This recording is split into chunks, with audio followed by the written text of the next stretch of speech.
राष्ट्र सर्वप्रथम राष्ट्र सर्वप्रथम राष्ट्र सर्वप्रथम राष्ट्र सर्वप्रथम। आज राजस्थान इंटरनेशनल सेंटर सभागार में विश्व इलेक्ट्रोपैथी दिवस के उपलक्ष्य में आयोजित कार्यक्रम में उपराष्ट्रपति जगदीप धनखड़, मुख्यमंत्री भजनलाल शर्मा उपस्थित रहे। इस अवसर पर कार्यक्रम को संबोधित करते हुए उपराष्ट्रपति ने कहा कि हमारी अर्थव्यवस्था का दुनिया में कोई मुकाबला नहीं है।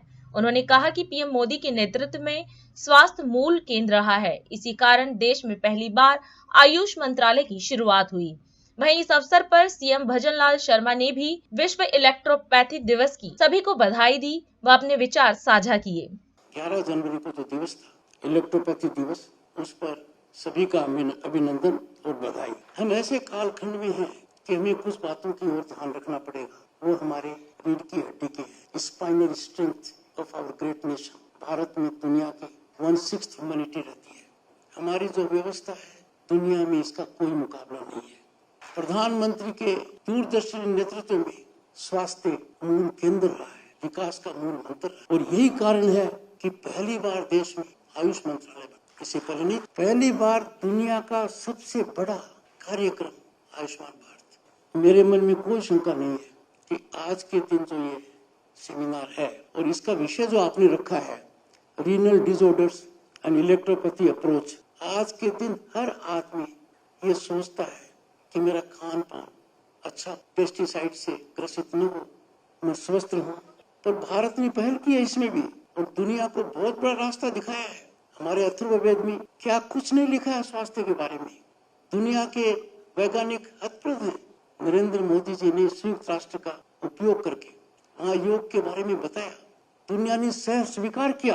कम से कम समय में दुनिया के ज्यादा से ज्यादा देशों ने इसको अपनाया। इलेक्ट्रोपैथी की खास बात है, कोई साइड इफेक्ट नहीं हो। पर एक बहुत बड़ी बात, ये बहुत बड़े अनुशासन की बात मांग करती है। इलेक्ट्रोपैथी बहुत अनुशासन तरीके से लेनी पड़ती है। मैं इस कार्यक्रम के आयोजकों और यहाँ पधारे सभी महानुभावों को विश्व इलेक्ट्रोपैथी दिवस की हार्दिक बधाई और शुभकामनाएं भी देता हूँ। दुनिया को इलेक्ट्रोपैथी चिकित्सा पद्धति देने वाले काउंट सीजर मेटी को भी मैं नमन करता हूँ। काउंट सीजर मेटी जी का मानना था कि हमारा भोजन पेड़ पौधे ही है, तो रोगों की चिकित्सा भी हमें औषधीय पेड़ पौधों के जरिए खोजनी चाहिए। इलेक्ट्रोपैथी होम्योपैथी हर्बल चिकित्सा, जिसमें औषधीय पौधों के रसों के माध्यम से इलाज किया जाता है, चिकित्सा लोगों की सेवा का श्रेष्ठ मार्ग है। इलेक्ट्रोपैथी एक प्रभावी चिकित्सा पद्धति के रूप में उभर रही है।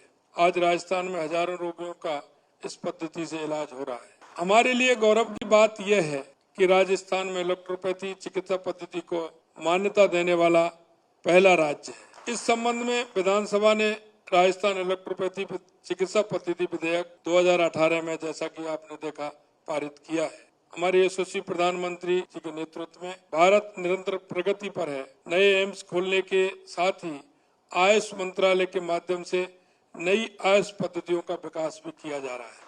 हमारे प्रधानमंत्री जी ने योग और स्वस्थ जीवन शैली के लिए और उसके माध्यम से मानवता को निरोग और स्वस्थ रहने का संदेश दिया है और मैं मानता हूँ ये संदेश पूरी दुनिया के अंदर है और आप देख रहे हैं उसका जिस तरह से पूरी दुनिया में प्रभाव है। भारत प्राचीन काल से ही कई पारंपरिक वैकल्पिक चिकित्सा पद्धतियों की संस्कृति का केंद्र रहा है। पारंपरिक चिकित्सा पद्धतियों के माध्यम से यूनिवर्सल हेल्थ कवरेज हासिल करने में मदद मिल रही है। आजादी के अमृत काल में हमें देश को स्वास्थ्य के क्षेत्र में अग्रणी बनाने की दिशा में प्रयत्न करने हैं। विकसित भारत संकल्प यात्रा हमारी जो आज राजस्थान में नहीं पूरे देश के अंदर चल रही है, उसका उद्देश्य दोनों स्वास्थ्यों की तरफ है। एक स्वास्थ्य वो भी है जो पंडित दीनदयाल उपाध्याय जी के अंत्योदय से निकल करके आता है। उस अंतिम व्यक्ति जिसको आवश्यकता है, जिस योजना का पात्र है, वो योजनाएं उस व्यक्ति तक पहुंचे, उसका स्वास्थ्य ठीक हो, इसलिए हमारी यात्रा। दूसरा हमारा आयुष्मान भारत को लेकर के हमने जो काम किया है, उसमें अगर आप देखेंगे 33 लाख से अधिक आयुष्मान कार्ड के लिए केवाईसी की जा चुकी है। 70,000 से अधिक आयुष्मान कार्ड हमने जारी किए हैं। इस इलेक्ट्रोपैथी सेमिनार में विशेषज्ञों के बीच में विचारों के आदान प्रदान से इस शिक्षा पद्धति को और आगे बढ़ाने की आवश्यकता है। मैं आपसे इतना कहना चाहता हूँ कि इस पद्धति में राजस्थान सरकार जितना सहयोग आप चाहते हैं अच्छे काम के लिए, स्वास्थ्य हमारा ठीक प्रकार से रहे। मैं तो आपसे एक और मैं निवेदन करना चाहता हूँ कि इस क्षेत्र में देश के अंदर कहीं और भी अगर हम इसको बढ़ाने का काम कर सकते हैं, ऐसे हमारे कुछ इस पद्धति के जानने वाले व्यक्ति अगर हों तो उनकी भी एक सेमिनार बुला करके इस पद्धति को आगे बढ़ाने का काम आपके माध्यम से हो सकता है, क्योंकि जब राजस्थान ने पहला काम ये किया है तो इसमें अग्रणी बनके और भी हम काम इसमें करें। राष्ट्र सर्वप्रथम, राष्ट्र सर्वप्रथम।